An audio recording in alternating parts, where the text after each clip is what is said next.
Hi, this is Tom Matson, and this tutorial is going to cover using Teleprompter Pro's font families and font sizes settings. So I'm going to go ahead and click on the Connect Teleprompter Pro button here now, and we're going to go ahead and drop in. I'm going to go ahead and grab a file real quickly here and put that in. Let's just go ahead. Let's just put the cheat sheet, shortcut cheat sheet, and drop that in there.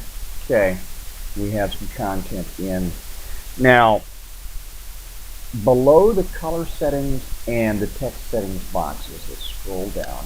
This is where you will see Teleprompter Pro's font families options and Teleprompter Pro's font size options. Font families and font sizes. Okay.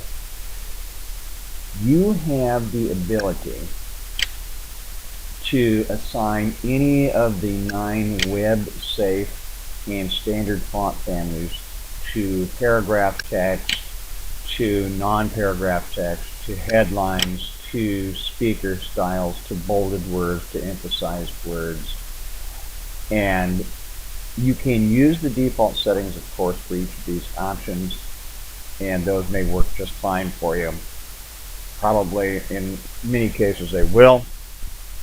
However, you can also change these settings as need be, just like any of the other settings here. There are defaults for every setting here on the admin options page.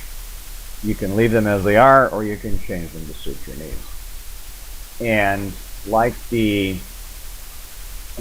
font families, you can also assign font sizes ranging from 48 pixels all the way up to 160 pixels for each of the different options, whether it's paragraph font size, or if it's the H1 styled headline, or the H2 styled headline, or just other body fonts, or the different speaker fonts.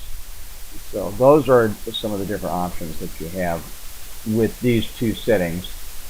Let's go ahead, we'll take and make a few changes here just to see how this is going to look. We have here,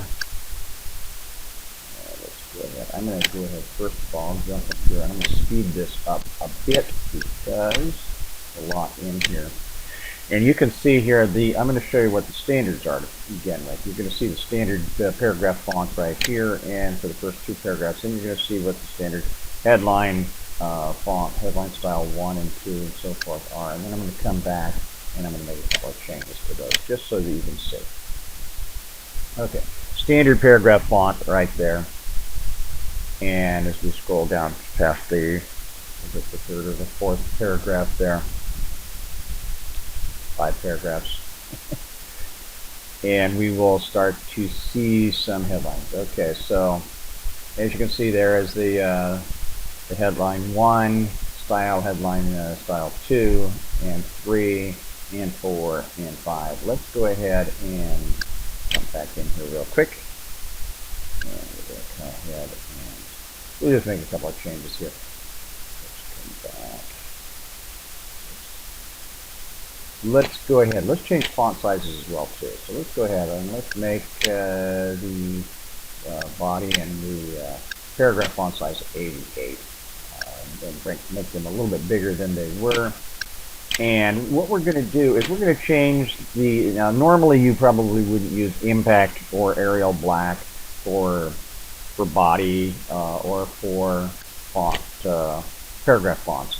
But just to show you how they look and show you the difference, we're going to do that. And then let's go ahead, let's change this, make this kind of a monospace font for the H1, and let's change this and make this say Basketball Palatino for the H2, and we'll just maybe make this canvas. So that's good enough probably just to see how it looks a little bit differently.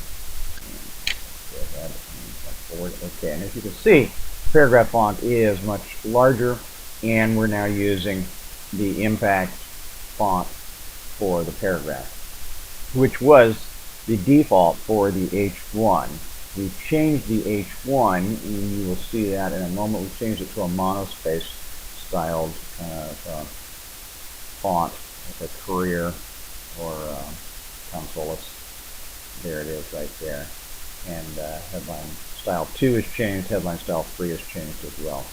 So pretty much that's how that works. This is just two more sets of functions there. The font families and the font sizes. Use those as you would like to as far as changing the options. Again, the defaults may work fine for you. However, you can select whichever ones that you need to use. Obviously, if you're not going to be using an H3 or an H4 or an H5, then there's no need to change any of those at all. So leave them unless you need to change them. If you do, then go ahead and do so. And for the time being, I'm going to go ahead and close this out. I think the next tutorial, we're just going to talk about the Let's Do It button and the Reload Page button. And until then, happy recording.